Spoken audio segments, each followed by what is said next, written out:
파스콘 통제들께 문화 인사드립니다. 현우TV 목사입니다. 이번 주에는 목요 강서를 진행하는데요. 1년 전입니다. 1년 전. 그러니까 1년 전 제가 8월 6일, 2023년 8월 6일에 그때가 이제 19회 신앙수련회, 그러니까 학예 신앙수련회 셋째 날 주일에 제가 전한 말씀입니다. 신앙수련회 때는 제가 이제 평소에 계속해서 연속해서 강설하는 것을 잠깐 중단하고 수련회 내용 또는 관련한 말씀을 이제 따로 준비해서 제가 전합니다. 그것이 이제 관례입니다. 우리 교회에서 수련회를 진행하는 관례가 되는데요. 그리고 오후 시간은 수련회 마지막 날로 이제 보내고요. 벌써 1년이라는 시간이 이제 지나고 있습니다. 그래서 지금 이제 21회 신앙수련회가 정말 또 목전에 다가왔습니다. 굉장히 부담이 많이 되죠. 2주 앞으로 다가왔는데 그때 함께 예배했던 분들은 이 부분을 들으셨을 수도 있고 또 그렇지 않을 수도 있고 그렇습니다. 그래서 이 부분이 제가 왜 전했던 말씀을 다시 또 꺼내 들었을까요? 그것은 지금 우리 교회의 상황에 들어맞는다라고 생각을 해서 교회가 어떤 곳인지, 그리고 이 메시지를 통해서 정말 바르게 깨닫고 적용하는 그런 은혜의 시간이 있어야 되겠다. 그런 생각으로 제가 다시금 이 말씀을 전합니다. 본문이 어디냐면 사무엘상 22장 1절로 2절입니다. 제가 읽죠. 그러므로 다윗이 그곳을 떠나 아둘람 굴로 도망하매 그의 형제와 아버지의 온 집이 듣고 거리로 내려가서 그에게 이르렀고, 환난당한 모든 자와 빚진 모든 자와 마음이 원통한 자가 다 그에게로 모였고, 그는 그들의 우두머리가 되었는데 그와 함께한 자가 400명 가량이었더라. 아멘. 자, 이 본문의 배경을 먼저 살피는 것이 이 본문을 통해서 이 시대를 살아가는 중의 백성들에게 주시는 하나님의 뜻을 파악하는 계기가 될 것 같습니다. 본문은 다윗이 도피 생활에 대해서 다윗의 도피 생활에 대해서 기록하는 사무엘상 19장 18절로 27장 12절에 연속되는 말씀입니다. 여기서는 다윗이 블레셋 성읍 가드의 왕 아기스에게로 피신한 사실과 관련해서 기록하는 21장 19절로 25절의 9절로 15절의 말씀에 이어서 그리고 아둘람 굴에서의 도피 생활 잘못 말했습니다. 9절로 15절이죠. 그리고 10절에서 그리고 거기서 이제 다윗과 뜻을 함께하는 이들이 모이게 되는 장면, 그 내용입니다. 아시다시피 사울은 다윗을 죽이려고 혈안이 되어 있었죠. 단순하게 자신의 정적을 제거하는 것뿐만 아니라 실질적으로 그는 다윗의 자손으로 나실 메시아 왕국을 위협하는 인물이기 때문에 마지막 시대 적그리스도를 또한 내표한다라고 볼 수 있습니다. 그것도 무리가 아니에요. 그렇게 해석한다고 해서 또 이상하게 볼 필요는 없습니다. 이런 사실에도 불구하고요, 아직도 사울의 구원 여부를 가지고 이러쿵저러쿵 한 사람들이 있죠. 그 영상이 있으니까요. 꼭 봐보십시오. 사울이 구원을 받았는가? 알곡과 가라지 그 시간에 있습니다. 다윗이 아둘람 굴이라는 곳으로 도망한 사실은 역사상의 모든 참된 그리스도인들과 그리고 오늘 현재를 살아가고 있는 21세기 본교회 광주 신실한 교회를 비롯한 모든 참된 교회 성도들이 당했던 일이기도 하고 또한 앞으로 당할 일이기도 하다라는 측면에서 이것은 너무나도 중요한 교훈을 우리에게 주시는 말씀입니다. 짧은 두 구절의 말씀을 통해서 주시는 교훈을 받고 우리 심정에 새기고 마지막 시대 임박한 환난을 대비하는 신앙의 정절을 지키는 성도로 서실 것을 간절히 소망하며 이 말씀을 전합니다. 첫째, 아둘람은 피난처입니다. 아둘람은 은신처, 피난처란 뜻입니다. 유다 영토고요. 베들레헴 남서쪽 약 20km 정도 떨어진 지점에 위치한 저지대 성읍입니다. 아주 오래된 도시고 일찍이 야곱의 아들 유다가 이곳 출신 히라와 친구 관계였던 사실이 창세기 38장에 등장하기도 합니다. 여호수아 시대에는 31명의 소왕국 왕들을 이제 물리치는 일이 있는데 그 중에 한 명이 이곳 출신이라는 사실도 여호수아 12장에 등장을 하죠. 가나안 전쟁이 끝나고 나서 이곳은 유다 지파의 기업이 되었고 오늘 말씀을 보다시피 다윗이 사울을 피해 이곳 근처 여러 석회암 동굴에 이제 몸을 숨겼던 겁니다. 훗날 르호보암이 이곳을 요새화했고 그 성읍으로 그 아름다움으로 인해 이스라엘의 영광으로 불리기도 했던 바로 그곳이 아둘람이라는 곳이었습니다. 자, 아둘람이라는 지명에 주목할 필요가 있습니다. 은신처, 피난처. 이곳은 사울에게 위협받으며 쫓기던 다윗의 피난처가 되었습니다. 실제로 환난의 도피성이었습니다. 참으로 공고한 그의 삶. 일생이 그냥 대적에게 쫓기는 신세. 언제 죽을지 모르는 그런 상황 속에서 끝까지 하나님께 대한 믿음을 지켰던 다윗. 따라서 우리는 아둘람이라는 지명 자체에 주목하지 말고 목숨을 걸고 하나님을 따르는 주의 백성들의 삶을 생각해야 된다. 그럴 때 하나님께서 허락하는 것이 바로 은신처요 피난처인 줄로 믿습니다.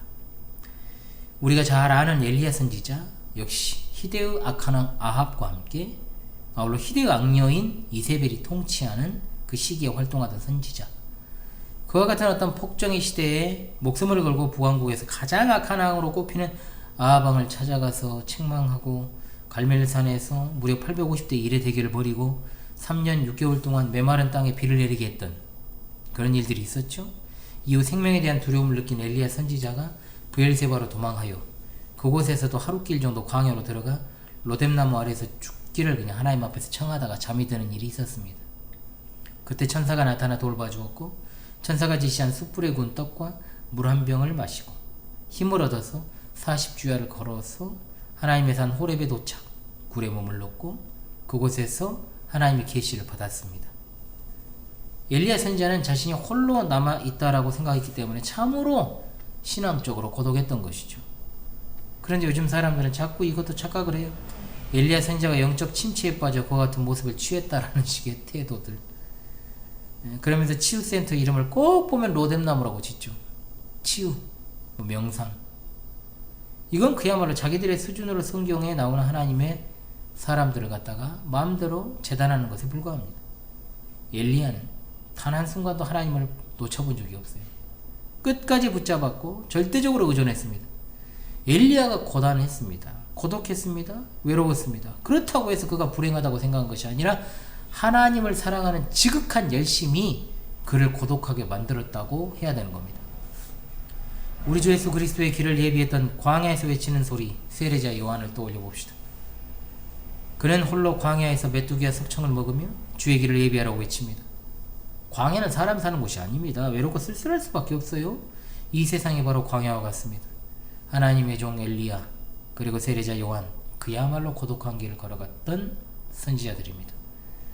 우리 예수 그리스도의 생애를 보십시오. 그야말로 외롭고 고독한 삶을 사셨습니다. 예수님의 12명의 제자 그룹 중에 한 명은 예수님을 팔아넘기고 가장 가까이에서 그것도 잡혀가시기 직전까지 열심이었던 베드로는 예수님을 3번 부인합니다. 심지어 그 모습을 예수님이 보시기까지 하죠. 이후에 예수님의 중보와 성령의 은혜로 회복하여서 초대교회를 이끌어간 사도들의 삶이 어떠했습니까? 그야말로 외롭고 힘든 기나긴 터널과 같은 삶을 살았습니다. 대부분 순교를 당했습니다. 그러나 그 누가 그들의 삶이 안타깝다, 불행하다, 저주받았다 말할 수 있습니까? 아울러 초대교회 카타콤입니다. 흔히 카타콤 시대라고도 불리는 기독교 대박해의 시기에 우리 신앙 선배들 어땠습니까?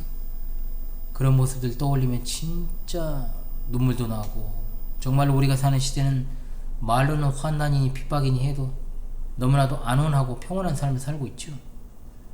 카타콤 시대, 이른바 기독교 대박해의 시기, 우리가 잘 아는 네로 황제가 통치하던 주 64년부터 태양신 숭배자였던 콘스탄티누스가 정치적 의도로 종교의 자유를 인정하는 밀란 칙령을 발표한 313년에 이르기까지 무려 250년의 시간이었다라고 하는 겁니다. 신앙의 순교를 지키기 위해서 몸이 톱으로 잘리고 목이 잘리고 나무에 매달려 온몸이 불타고 사자의 밥이 되고 도망다니고 아둘람 굴과 같은 토굴에서 유리한 삶을 살았고 카타콤은 지하 무덤 아닙니까? 로마 제국의 대박해 시기에 성도들의 피난처이자 예배 장소로 사용되기도 했다는 것. 진짜 하나님의 예비하심이죠. 또 이것도 250년이라 하면은 1세대를 40년 정도로 본다면 6대를 박해의 시기로 보낸 거예요. 네로 황제 통치기에도 로마의 콜로세움에서만 6만에서 7만 명이 순교를 당했어요. 중세기 로마교 아래 순교한 성도 1억 가까이 되고 일루미나티 공산주의를 비롯 우리나라가 일제강점기에 신사참배 거부하고 반대하다가 순교당한 또 선배들이 많이 있죠. 그런데 전체적으로 봤을 때는 대부분이 신사참배의 교계가 또 아주 일부만 소극적으로 저항했고 타협적 태도를 보였고 어떤 이들은 적극적으로 신사참배에 가담하는 일들도 있었습니다. 천국으로 가는 문은 참으로 좁고 협착하기 때문에 그리로 가는 자가 많지 않습니다. 많지 않은 정도가 아니라 아주 극소수가 그 길 갑니다. 자기 십자가를 지는 삶, 목숨을 걸어 살아가는 삶, 결코 편할 수가 없죠. 평탄하지 않습니다. 그러나 반대의 멸망에 인도하는 길은 어떻습니까? 넓어가지고 대다수의 사람이 거기로 갑니다. 다윗은 사울왕의 칼날을 피해 도망해서 아둘람 굴을 임시 거주지로 삼아서 생활했던 거예요. 앞서 말씀을 드렸던 것처럼 시대적으로는 늘 옳은 길을 따라 걸어갔던 이들은 하나같이 외로웠습니다. 그럴 수밖에 없는 이유가 뭡니까? 위로는 포악스러운 지도자가 정치를 하고 그를 중심으로 기득권 카르텔이 사회 전반을 다스리고 있으며 우매한 절대다수의 대중은 자신들의 권리를 포기한 채 좌우로 기득권을 형성하고 있는 그들에 벌맞춰 영혼 없이 살아가고 있기 때문에 깨어서 신앙생활하면서 온전한 정신으로 살아가는 이들 외롭습니다. 고독합니다. 쓸쓸해요. 아둘람으로 늘 피신해 있을 수밖에 없는 상황 가운데 놓여 있다는 거죠. 여러분, 그러나 그것은 결코 불행한 삶이 아닙니다. 행복한 삶이에요. 사악한 기득권의 지배 아래 그들에게 삶을 빼앗긴 채로 살아가는 이들이 당장은 그들에게 복종하고 순응하여 편한 삶을 살아갈 수 있을지 모르지만 그들에게 미래는 없잖아요. 아둘람은 하나님께서 예비하신 피난처이기 때문에 위로가 있고 세상이 줄 수 없는 평안이 있습니다. 환경적으로는 열악할 수 있습니다. 그러나 하늘의 소망을 두고 살아가는 이들에게 이 땅에서 스쳐 지나가는 잠시 잠깐의 거취에 크게 연연하지 않습니다. 말 그대로 지나가는 여정이기 때문입니다. 다윗을 죽이려 했던 사울, 타락한 세상 정권의 특징을 그대로 보여주는 인물이라 할 수 있죠. 그도 그럴 것이 다윗이 아둘람 굴로 도망했을 때 그 형제와 아버지의 온 집이 듣고 그리로 내려가서 그에게 이르렀다라고 했지 않습니까? 한마디로 아버지의 친족이라 하면 이세의 집안 사람들조차도 이제는 사울왕에 의해서 역적으로 몰렸을 것이고 그들이 사울왕의 치세 아래에서 할 수 있는 것이 없었고 그래서 다윗을 도우려고 몰려든 것도 있었다는 겁니다. 험난한 시기에 영적으로 하나가 된 혈육 진짜 큰 도움이 될 수 있습니다. 그런데요, 자기 집안 식구가요 원수가 되는 경우도 허다합니다. 아울러 다윗이 도망한 아둘람 굴로 내려온 사람의 면면을 보세요. 첫 번째, 환난당한 모든 자 나오죠. 이 환난은 외부로부터 가해지는 계속적인 압박입니다. 외력에 의한 곤란하고 공고한 상황을 가리키는 거죠. 당연히 이들이 당하는 환난은 사울 왕의 학정으로 인해서 시달린 일반 백성들, 그리고 다윗을 따른다는 이유로 고통당한 관료들 다 포함되는 것으로 보입니다. 즉 사울의 공포 정치와 포악한 정치 아래 환난당한 자들이 다윗에게 다 몰려온 겁니다. 그야말로 사악한 인본주의적 왕정, 그 가운데서 타락한 정권 아래 신음하는 환난당한 자들 모였다는 거죠. 두 번째, 어떤 자들? 빚진 자들. 빚진 모든 자. 오늘날엔 정당하지 못한 이유로 빚진 자들이 너무 많죠. 열심히 일하는 사람들을 정말로 부끄럽게 만드는, 일확천금을 노리고 부동산 투기하고 주식하고 도박성 주식을 말해 여러분, 꾸준하게 주식을 했던 사람들은 해당하지 않습니다. 그리고 현금 서비스, 그러니까 코인을 하고 무리하게 사업을 확장하고, 절대로 하면 안 되는 게 사업 확장이잖아요. 지금 시대에 주제를 모르고 은행 빚을 갖다가 지고 돈 무서운 줄 모르고, 그죠? 정말로 카드로는 받고 현금 서비스 받고 그래도 씀씀이 안 줄이고 계속 돌려막기 하면서 살아가다가 생활빚을 지고 나중에 이 사람 저 사람 다 명의로 이제 돈 빌리고 나중에는 이제 완전히 빵 터지는 때가 오는 거죠. 그리고 자기가 잘못되면 그 빚이 다 누구 것이 됩니까? 아무리 어렵고 공고한 삶을 살아도 사람이 그렇게 망가지는 것은 외부적 환경 요인도 있지만 자신에게 그 이유가 있음을 생각해야 됩니다. 빚을 많이 진 세상이니까 제가 하는 말입니다. 그런데 여기 나오는 빚진 모든 자들은요, 안 줘도 쟤는 빚을 갖다가 진 게 아니고요, 사울의 포악한 정치로 인해서 신음하는 백성들, 열심히 살아도 아무리 몸부림쳐도 국가적 정책으로 인해서 도저히 생활고를 견딜 수 없는 이들이 살기 위해서 빚을 낼 수밖에 없는 현실, 이런 어떤 물질적 어려움을 겪는 그런 빚진 자가 찾아온 거예요. 이 역시 타락한 정권 아래서 빚을 지고 고통당하는 자들입니다. 그런데 정상적으로 빚을 진 자들이 아닌 자들은 빚을 갚는 것이 그냥 인생의 제일 되는 목적과도 같아요.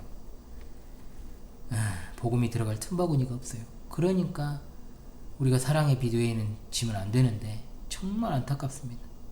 세 번째, 마음이 원통한 자입니다.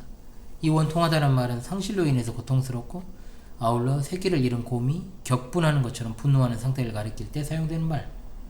고통스럽고 분노한 마음, 단순히 내적으로 근심하는 것이 아니고 외부적으로 당한 상처, 환난으로 인해서 마음이 임한 고통을 가리키는 겁니다. 앞서 언급된 환난당한 자, 빚진 자 다 포함하는 말이죠. 결국 사울왕이라는 포갑적이고 타락한 정권 아래 신음하는 백성들이 겪는 그 고통의 상태를 그대로 반영하는 겁니다. 오늘 이 시대를 우리가 잘 파악해야 됩니다. 진짜 중요한 것입니다. 오늘날의 타락한 세상 정권의 특징 마찬가지 아닙니까? 국가적인 위기, 특히 경제적 위기를 맞이한 절대 다수의 서민을 위한 정책을 위정자들이 펴니까? 지금 정치판을 보세요. 전 뉴스 안 본 지 한참 됐습니다. 여전히 기득권 중심의 재벌 친화적 경제 정책을 펼칩니다. 왜 그럴까요? 생각해보지 않았습니까? 사울왕이 이런 어려운 백성들의 삶을 전혀 돌보지 않았던 것과 똑같다는 겁니다. 왜 기득권들은 주거 문제를 해결하려 하지 않을까요? 그들의 기득권이 주거를 통해서 형성된, 투기에서 형성된 것이기 때문에 그렇습니다. 왜 그들은 사교육 문제의 근본 원인이 되는 대학 입시를 근본적으로 뜯어고치려고 하지 않을까요? 그들에게 있어 사교육은 자신의 부와 기득권을 다음 세대에게 물려주는 수단이기 때문에 그렇습니다. 왜 그들은 나라가 노인으로 뒤덮여가도 노인 요양보호체계를 손보고 국가가 관리하는 의지가 없을까요? 왜 저출산이 문제라고 하면서도 저출산의 핵심 원인이 되는 주거와 방금 말씀드린 사교육을 손보지 않고 또한 보육시설을 국가적으로 운영하려는 의지가 없을까요? 아무런 부가가치 창출이 되지 않는 선심성 일자리를 남발하고 또 돈풀이기를 할까요? 왜 이렇게 국민을 개돼지 취급할까요? 노인 빈곤층 비율이 역대급인데도 삶의 근원적인 개선이 되지 않는 그야말로 그 인생을 파괴하는 용돈 주는 거 그렇게 챙겨주면서 방금 말씀드린 교육, 요양, 보육과 관련한 국가적 일자리를 창출하는 일에는 전혀 관심이 없냐는 거예요. 심지어 왜 기득권은 외국인 노동자들을 더 많이 들여와서 부족한 일자리를 채운다는 순전히 기득권적이면서 기업 친화적이면서 서민들의 삶과는 동떨어진 대책을 세우려고 할까요? 자, 그런다 칩시다. 앞에 것은. 그렇다고 해가지고 국가 안보가 확고합니까? 든든합니까? 우리가 저 간악한 김씨왕조의 핵무기에 맞서 독자적으로 핵무기를 개발하는 정책을 펴입니까? 그것도 아니에요. 미국이 핵무기라도 그냥 갖다 놓는 것도 아니고 무슨 전략적 핵 자산이니 핵 우산이니 한반도 비핵화니 이런 뜬구름 잡는 말도 안 되는 이야기만 남발하고 있다는 거예요. 그러면서도 밑에서는 어떤 일이 있습니까? 서민 일자리 다 빼앗고 사회를 근본적으로 밑바닥부터 망가뜨리는 플랫폼 경제, 허울 좋은 4차 산업혁명, AI, 대다수의 삶과는 동떨어진 이야기. 그 이유를 알아야 되죠. 늘 말씀드립니다. 그것은 일루미나티 프리메이슨들이 타락한 정권의 배후에 있으면서 이 사회를 그들의 입맛대로 리셋하려고 하기 때문에 이런 현상들이 일어나는 거예요. 근원적으로. 유엔은 끊임없이 자신들의 어젠다를 달성하기 위한 정책을 위해 각 나라의 정상들과 국회의원들을 압박하고 있는 현실입니다.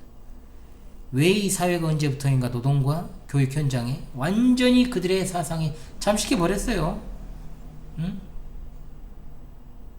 자녀들이 학교에서 6.25에 대해서 이상하게 배워오고 내전이랍니다. 내전. 응? 중국에 대해서 비판적인 이야기를 하지 말라. 그러면서 또 일본은 그렇게 비판하는 거 좋아하고 그런더랍니다. 이거 제가 직접 들은 거예요. 웃기는 진짜 나라 꼴 아닙니까? 왜 이 사회가 정말 이렇게 됐을까요? 왜 정치권의 그들의 사상에 정말로 완전히 잠식된 자들이 정치를 하고 대통령을 하고 자모지를 구성하고 왜 절대다수 국민의 삶과는 동떨어진 포괄적 차별금지법을 통과시키는 일에만 미쳐 날들까요? 그것은 세속 정권을 타락시켜서 자신들의 목적을 달성하려는 사탄주의자들이 이 사회의 근간을 뒤흔들어서 체질을 바꾸려고 하기 때문에 그런 일이 일어나는 겁니다.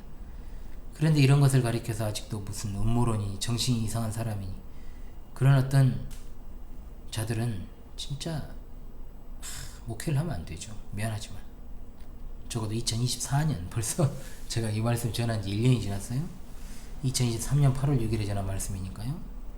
지금 이 시점에 일선에서 목회하는 목사가 일루미나티 프리메이슨의 존재를 모른다. 그러면서 저는 제대로 된 목회가 가능하다고 생각하지 않습니다. 4차 산업혁명의 본질도 모르면서 과연 주님의 재림을 갖다가 대망한다라고 말할 수 있을까요? 그저 앵무새처럼 따라한 것 외에는 도대체 무엇을 할 수 있고, 솔직히 성도가 그것을 통해서 어떻게 시대를 분별하고 더 나아가서 주님의 재림을 대망한다고 말할 수 있습니까? 말뿐이죠. 나라가 그야말로 하나부터 열까지 총체적으로 다 무너져갖고 녹아져가고 있는데, 세계가 리셋되는 와중에 있는데 거기에 대해서 성도들에게 단 한마디도 안내해줄 수 없는 그랬던 교회, 과연 성경적 교리를 잘 가르치는 교회입니까? 아무리 개혁을 외치고 칼빈주의를 외치면 뭐합니까? 현실에 적용이 안 되는데, 좌우 기득권의 정관합 장난질에 속아 넘어가고 선동당해버린 성도의 신앙 누가 바르게 세워줄 수 있습니까? 누가 올바르고 균형 높은 시각으로 채워줘야 됩니까? 이끌어줘야 됩니까? 목자가 해야 되는 일 아닙니까? 목자가. 지도자가 해주지 않으면 양들이 어떻게 하냐는 거예요. 이 무질서한 시대, 무법의 시대, 고통의 시대, 신음의 시대, 아둘람, 바로 하나님이 예비하신 피난처입니다. 환난의 도피성입니다. 그곳에서 군대장관이 되어 사람들을 철저하게 하나님의 사랑과 공의로 통치한 것이 바로 다윗입니다. 둘째로 교회는 오늘날의 아둘람 굴입니다. 그야말로 형색이 초라하게 짝이 없어요. 화려하지 않습니다. 사면을 둘러받아 첩첩산중에 하나님의 계시 진리를 따라 사는 자에게는 고난과 핍박이 있습니다. 바로 이런 이들이 모여 있으니까 겉모습이 화려하지 않죠. 오늘날의 메가처치, 맘모스 교회, 하나님이 안 계십니다. 아둘람 굴과 비교해 보십시오. 초라하지 않습니다. 너무나 화려합니다. 거기에 있는 목사들의 형색을 보세요. 행색. 십자가를 설교하고 있는데 그 사람이 너무나 기름져요. 안온해 보여요. 은혜가 안 됩니다. 뒤에서는 사탄운동인 종교통합운동의 선봉장의 선인자들도 있습니다. 다들 지 교회에서는 성자고 다 사도입니다. 교황을 비난합니다. 손가락질합니다. 그런데 사실 흰옷만 안 입었고 그냥 스툴 가운 입었어요. 정장 입고 있습니다. 정장 입은 교황이에요. 그냥 아둘람 굴의 군대장관의 였던 다윗과 비교하면 정말로 비교했을 정도로 화려해 보이는 그 모습 속에서 어떻게 참된 교회의 모습, 아둘람 굴로서의 모습이 나타날 수 있겠습니까? 교회는 결코 쾌락적이지 않습니다. 신앙의 본질을 따라가기 때문에 힘듭니다. 고난이 겹칩니다. 아픕니다. 심지어 이 작은 교회 안에서도 마음을 한데 모으지 못하는 경우들이 많습니다. 가슴이 아픕니다. 여기서 지금 말씀을 전하고 있는 이 윤목사가 교회 본질에 충실하지 않고 아둘람 굴이 아니라 세상적인 쾌락을 가져다주고 유욕을 만족시켜주는 사람이었다면 외롭겠습니까? 현실적으로? 사람들에 둘러싸여서 칭송받을 수 있습니다. 힘들게 목회할 필요도 없습니다. 이탈자로 인해서 마음 아파할 필요도 없어요. 언제든 이탈할 준비가 되어 있는 사람으로 인해서 가슴 아파할 필요도 없어요. 전혀 신앙의 성숙을 이루지 못하고 오히려 뒤로 가는 모습 때문에 괴로워할 필요도 없다는 거예요. 누가 교회를 나왔다가 나가든 상관도 없어요. 나간 사람 몇 배로 새롭게 들어오면 그만.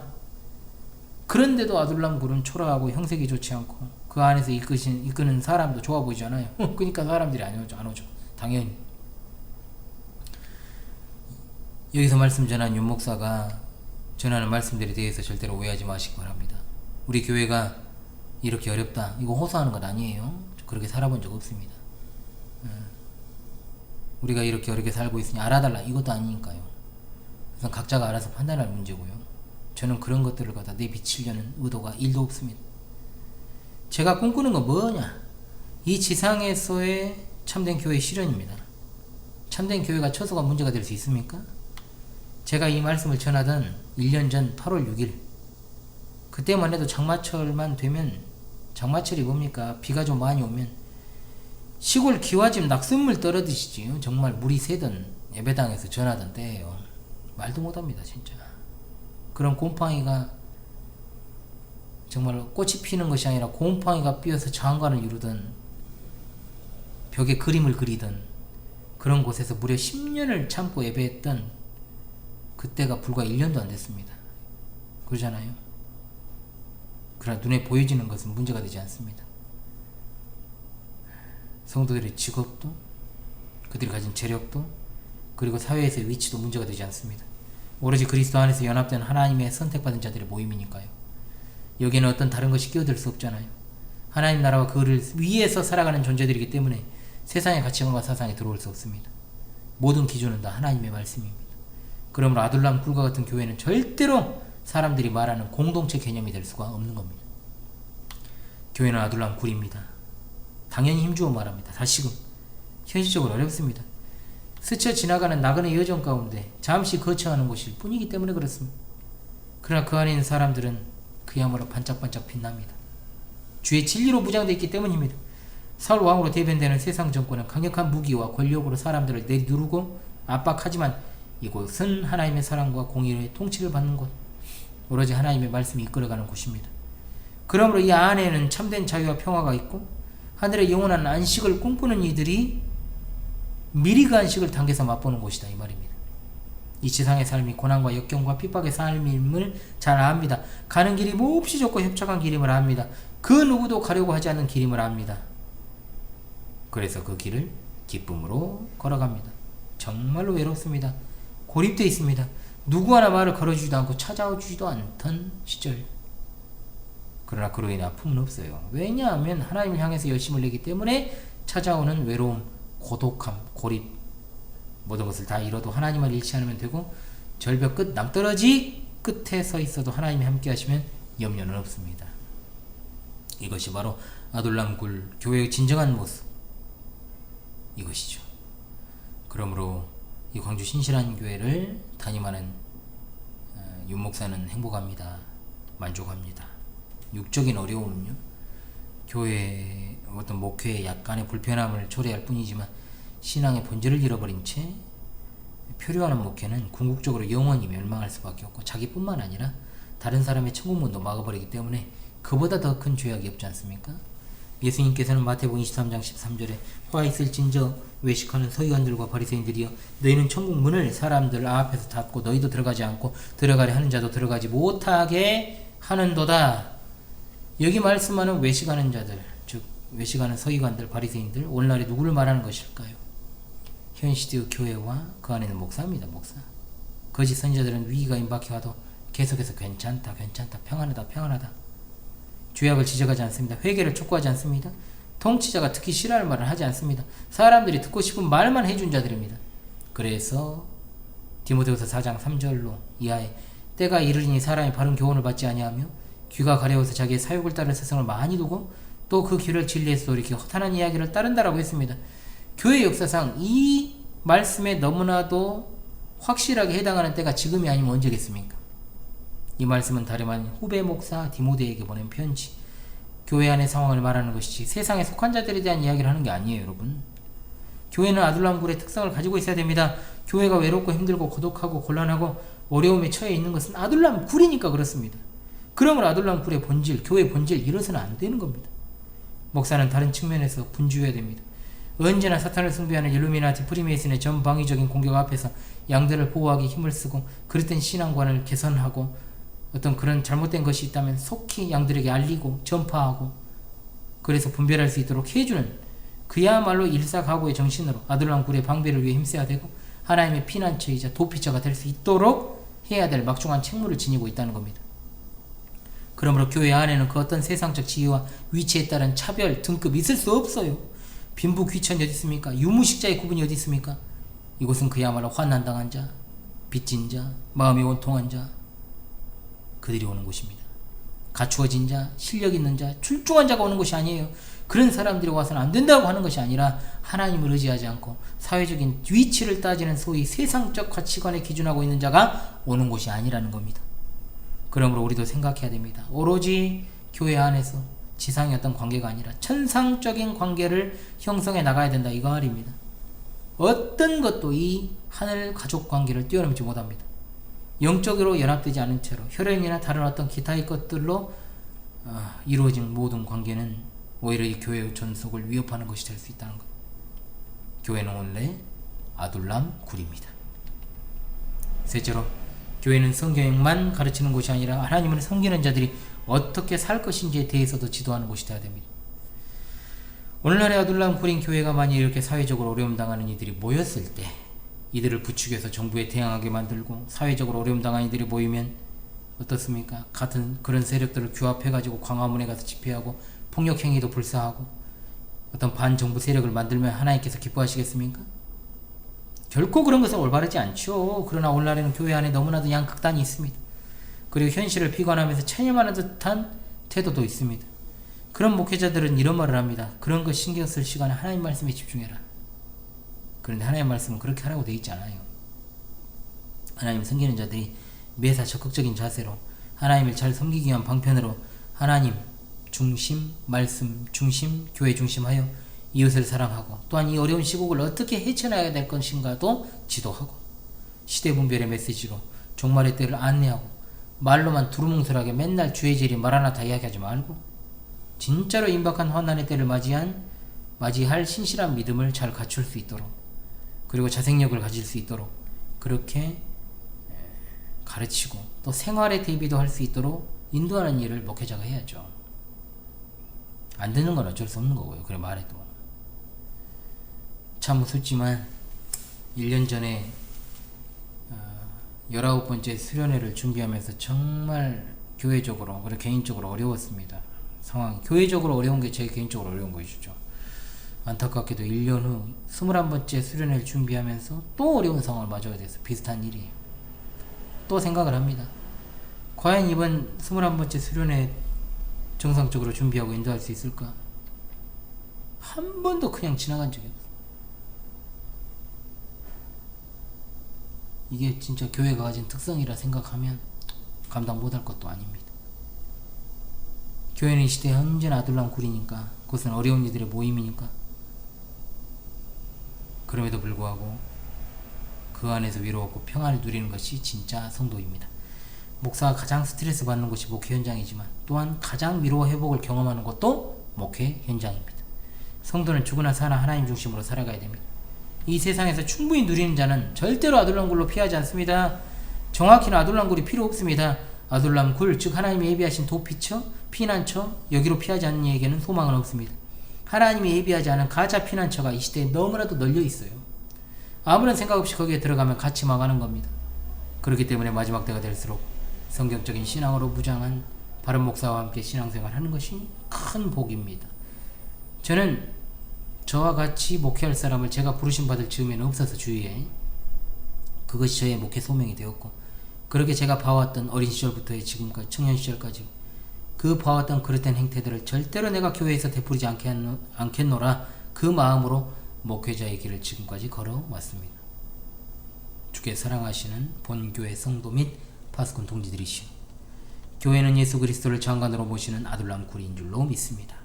하나님 말씀의 원리에 따라 하나님을 왕으로 모시고 그 법을 준수하며 시행하는 하나님의 왕국입니다. 참으로 초라해 보이지만 우주 만물을 창조하신 거룩하시고 영화로우신 하나님이 거하시는 곳입니다. 따라서 죄인들이 모이는 피난처입니다. 장망성에서 고통당하는 자들, 세상이 줄 수 없는 참된 평안과 안식을 위해 위로받고자 하는 이들이 오는 곳이 교회입니다. 억눌리고 정말 억울한 절대 다수의 서민들이 이 사회의 근간을 이루고 있는 것처럼 교회 또한 환난당한 모든 자, 빚진 모든 자, 원통한 자 모이는 곳입니다. 그런데 오늘날 교회에 가서 위로받지 못하는 자들이 너무나도 많아요. 교회 가는 것이 오히려 스트레스가 되는 사람들이 있습니다. 집을 교회 초소로 삼아 예배하는 일도 있습니다. 아직도 아둘람굴을 찾아 헤매는 정처 없는 나그네 인생, 그 중에서도 얼마나 참으로 공고한 인생이 많은지 몰라요. 이는 현실에서 교회가 전혀 아둘람굴이 되지 못함을 보여주는 겁니다. 오직 성경의 원리를 따라서 본질에 충실한 삶을 살아가시기 바랍니다. 이 험악하고 혼탁한 시대, 우리가 참된 그리스도인으로서 살아간다는 것이 좀처럼 쉬운 일은 아닙니다. 그 길은 외로운 길이고 고독한 길이니까요. 소외되는 길이니까요. 초라한 길이니까요. 좁고 협착한 길이니까요. 찾는 이도 없고 그 길로 걸어가는 이도 많이 없습니다. 그래서 그 어떤 주목도 받지 못합니다. 일부러 고립되려고 하는 것도 아니었는데도 고립되어 있습니다. 그러나 그 길에 바로 생명이 있다는 것을 여러분 잊지 마십시오. 영생 복락이 있습니다. 우리가 당하는 어려움은 오로지 하나님을 향한 열심의 결과로 어려움이어야지 나의 잘못과 죄악으로 내가 잘못 뿌린 씨앗 때문에 내가 거두는 어려움 이제는 없어져야 된다는 것이죠. 우리 삶을 돌아봅시다. 그리고 교회에 대한 우리의 지난날 태도, 의무감에 형식으로 소속감만 가지고 종교적 열심 또는 그조차도 흐리멍텅하게 보내왔던 우리의 지난날을 회개하고 앞으로 우리에게 주어질 나날들 시간 속에서 하나님의 뜻을 위해 살아가고 하나님을 중심에 모시고 저 천국문에 이르도록 우리 하나님만 바라며 나아갑시다. 우리 주님 곧 오십니다. 1년 전에 비해 나는 지금 어떠한가? 여전한가? 아니면 그대로인가? 혹 더 뒤로 갔는가? 앞으로 나갔는가? 지금 점검하십시오. 특히 우리 본교회 성도님들. 다시금 찾아온 신앙수련의 근본 21번째 기회를 놓치지 마십시오. 한 번도 어김없이 그랬습니다. 항상 어려움이 있습니다. 그래서 다시 말씀드립니다. 이제는 기회가 없을 수 있어요. 이 말씀을 듣고 계신 이들이 이 말씀을 통해서 인생에 있어서 아주 결정적인 계기가 될 수 있기를 바라고, 아울러 본교회 성도들이 21번째 수련회는 변화된 마음으로 반드시 참여할 수 있기를 간절히 소망합니다. 하나님, 근본 수련회를 또한 사용하여 주시고 이 말씀을 사용하여 주실 줄로 믿습니다. 교회는 아둘람 굴입니다. 지금까지 목요 강설의 현월TV 윤목사였습니다. 우리 주님 곧 오십니다. 아멘. 할렐루야. 감사합니다.